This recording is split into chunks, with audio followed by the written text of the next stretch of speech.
Sir, वो हमारे बिहार के पूर्व मुख्यमंत्री लालू प्रसाद जी थे।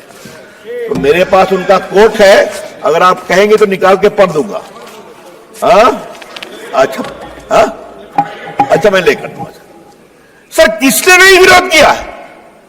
और आज मैं विपक्ष को एक ही बात कहना चाहता हूं, कुछ तो दिल में झांकिए आप। Sir, I will 5 minutes I conclude. कुछ तो दिल में झांकिए आप कि अगर वक्फ की संपत्ति की लूट हो, हम खामोश रहें।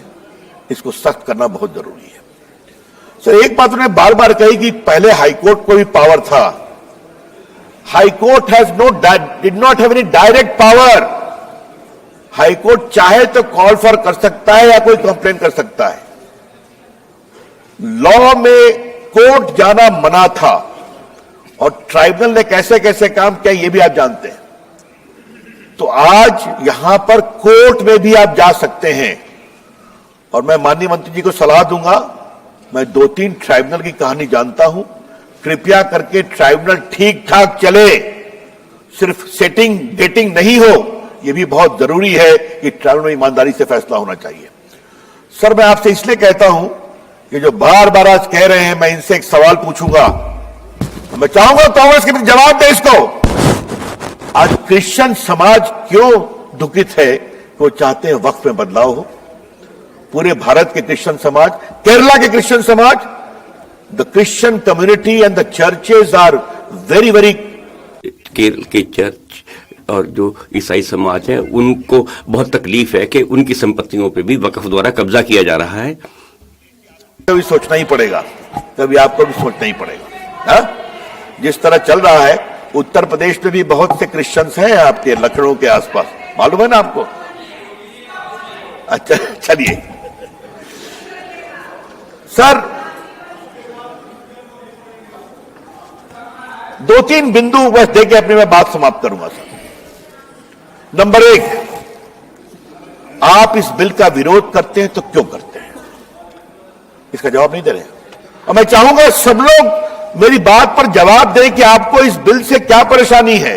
नंबर 2, क्या आप चाहते हैं कि वक्फ की प्रॉपर्टी हड़पने, लूटने, दलाली, बिचौलियों के बीच में रहे या गरीबों के लिए काम में आए, पसमंदा मुसलमानों के लिए काम में आए, बेटियों के लिए काम में आए?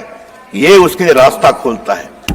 और सर, तीसरी बात, इस बिल में बड़े बड़े नामी गिरामी मेंबरान पार्लियामेंट, जूरिस्ट, रिटायर्ड जजेस, महिलाएं, सिविल सोसाइटी सब आके देखने वाली है। तो आपको शर्मिंदगी किस बात की है? सर, एक बात मैं विनम्रता से कहूं, परेशानी किस बात की है?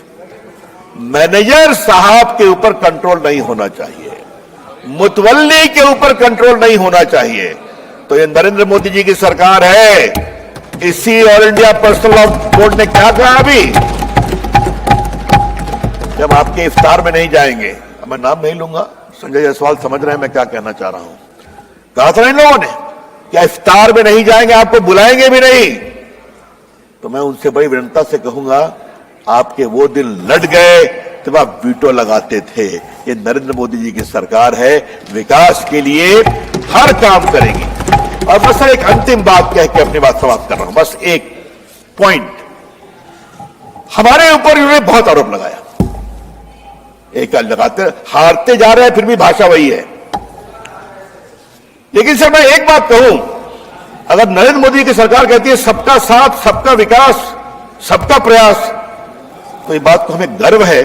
अगर गैस दिया तो क्या हिंदू मुसलमान में कोई फर्क किया? अगर शौचालय बनाया तो कहा हिंदू मुसलमान में फर्क करना है? अगर सड़कें बनी तो क्या यह कहा कि मुस्लिम गांव से सड़क नहीं जाएगी? वोट दो या न दो, हम जब सत्ता में हैं तो पूरे हिंदुस्तान को एक नजर से देखेंगे। सर, जिस प्रदेश से हम आते हैं, जहां से गिरिराज जी भी आते हैं, वहां एक बहुत बड़ा चलता है मामला सर, इनने सड़क मत बना ही, यहां वोट ना मिल रही है ना?